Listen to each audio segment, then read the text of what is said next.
Тіліңді кесіп алайын ба? Тілін емес, басын кесем бұл иттің.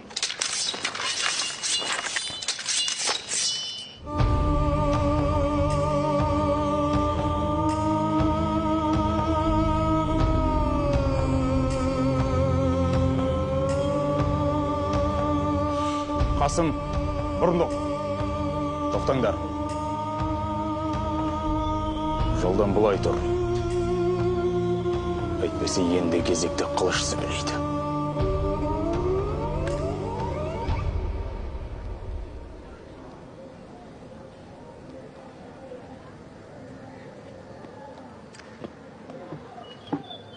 Сен шынымен ойратсың ба? Е, Шыңғыс тұқымына қарсы келетін сен кімсің? Көргенсіз. Тұр былай.